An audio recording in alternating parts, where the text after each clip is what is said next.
I'm telling you, these countries are calling us up, kissing my ass. They are dying to make a deal. Please, sir, make a deal. I'll do anything, sir.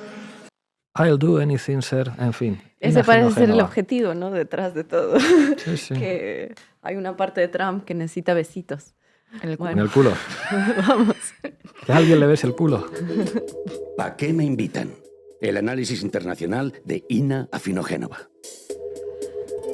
El desplome de los mercados, la caída de los precios del petróleo, las revisiones al alza de la probabilidad de recesión, las comparaciones con la crisis de 2008, incluso con la Gran Depresión de los años 30 del siglo pasado, llevan a una a preguntarse quién es el intelectual que está detrás de la guerra arancelaria de Trump, cuál es su estrategia y, en última instancia, ¿hay una estrategia o todo es resultado de ideas anticuadas y delirantes que llevarán al colapso del sistema económico global?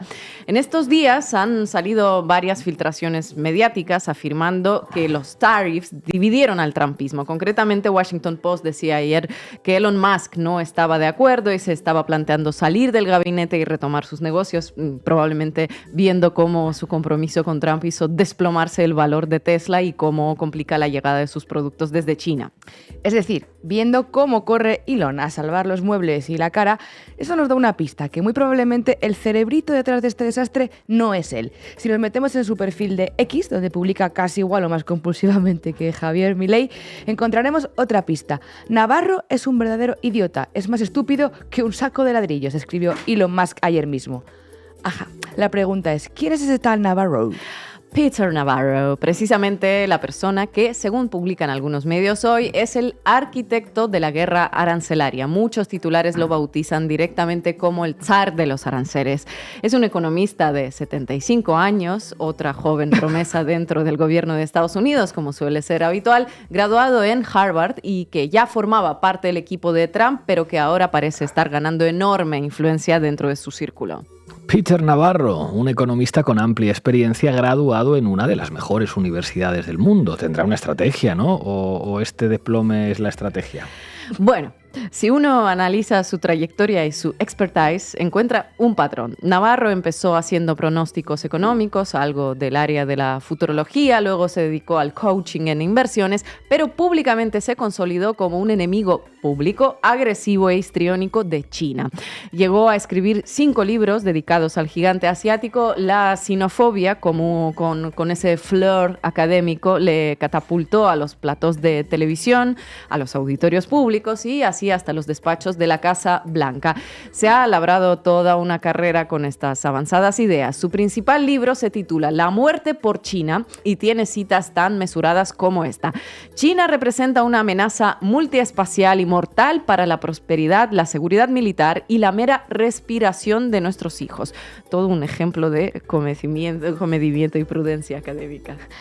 Enseñando torpemente sus recién ganados músculos como una potencia comunista imperialista, China utiliza de manera desleal las fuerzas capitalistas mercantiles para eliminar nuestra base industrial, robar nuestra tecnología, controlar nuestros mercados financieros y contaminar nuestros alimentos, nuestro aire y nuestro agua. El arsenal armamentístico más potente que tiene China en su guerra contra Estados Unidos es su masivo aparataje comercial. Este aparataje lo incluye todo, desde deshonestas manipulaciones con divisas y subsidios para la exportación ilegales hasta la imitación generalizada, piratería y un auténtico robo de la propiedad intelectual estadounidense. Si el intelectual detrás de los aranceles del 104% contra China es este señor, pues parece que la estrategia es la máxima confrontación con China sin miedo al éxito. Sin más cálculos, el graduado de Harvard, un poco xenófobo la verdad, está convencido de que China existe para desatar una guerra contra Estados Unidos, contaminar sus aguas y el aire que respiran sus hijos y sus nietos, a saber las veces que se pasó desarrollando estas ideas por el despacho Oval. Pero vamos, que vemos cómo se van aplicando porque deben de considerarse fundamentadas no solo económicamente, sino también en términos de seguridad nacional. Navarro, que ve la amenaza china en cuanto se levanta y hasta que se acuesta, aparentemente logró que Trump transfiera esos mismos argumentos hacia otras latitudes. En varias ocasiones, el presidente estadounidense describió a la Unión Europea en términos prácticamente idénticos. Dijo que fue creada para dañar a Estados Unidos, porque todo lo que se cree para que Estados Unidos no pueda desplegar su poder de manera ilimitada, va contra ellos, obviamente. Desde hace tiempo está cogiendo fuerza en su argumentario, en el argumentario trumpista, la idea de que la existencia de la humanidad fuera de las fronteras de Estados Unidos está dedicada básicamente a causar el máximo daño a sus intereses. Un tipo de discurso que suena bastante a aquellos discursos del periodo de entreguerras del siglo pasado en Europa, del que parecemos no haber aprendido nada. Y un narcisismo importante también que lo lleva a perseguir un objetivo nada novedoso para el país que preside, por cierto.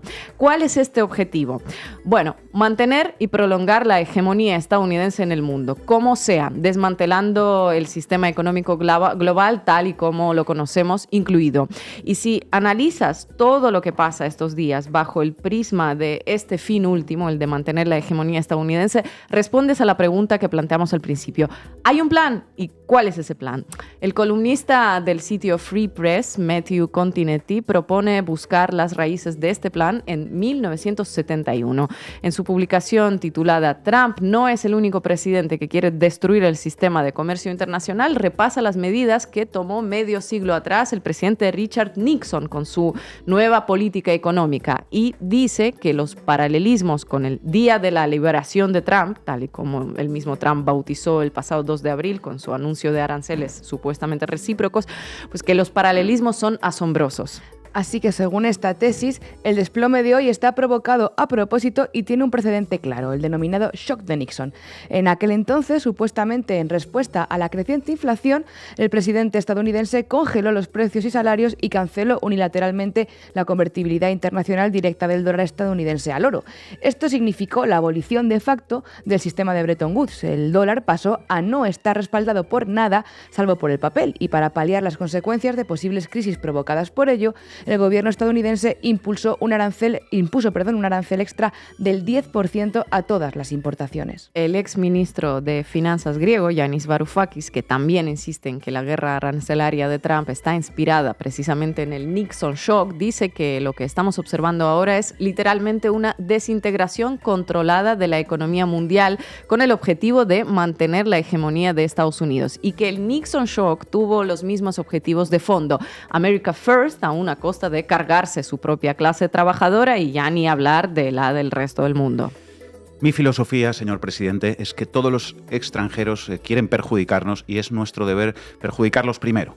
Podrían ser palabras de Peter Navarro, el supuesto arquitecto de la guerra contra China, pero no, fueron pronunciadas en 1971 por el entonces secretario del Tesoro John Connally, quien logró convencer a su presidente de asestar un golpe colosal a la economía global. Nixon desmanteló el régimen cambiario, hasta entonces estable, y subió las tasas de interés. Esto perjudicó a los aliados de Estados Unidos, como Europa Occidental y Japón, más que a los propios Estados Unidos. Recuerda a Varoufakis en su artículo publicado en su web que el desmantelamiento del sistema económico global impulsado por Nixon dio como resultado el sistema en el que vivimos hoy y que Trump, por su parte, está desmantelando. Tras la cancelación de la convertibilidad del dólar, los banqueros se encontraron con miles de millones de dólares extranjeros para manipular en un entorno absolutamente desregulado. Cuanto más dependía este nuevo sistema mundial del déficit estadounidense que generaba la demanda necesaria de exportaciones europeas y asiáticas, mayor era el volumen de comercio necesario para estabilizar este sistema globalizado deliberadamente desequilibrado.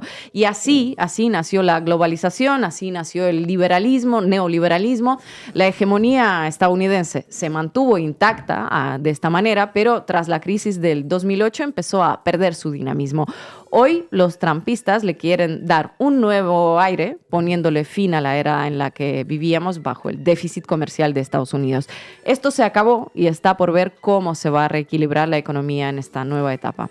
Por lo tanto, Trump no es el primer presidente estadounidense que busca la desintegración controlada de la economía mundial mediante un golpe devastador. Tampoco es el primero en dañar deliberadamente a los aliados de Estados Unidos para renovar y prolongar su hegemonía, ni el primero dispuesto a perjudicar a Wall Street a corto plazo en el proceso de fortalecimiento de la acumulación del capital estadounidense a largo plazo. Nixon ya lo había hecho medio siglo antes. ¿Le funcionará a Trump el plan?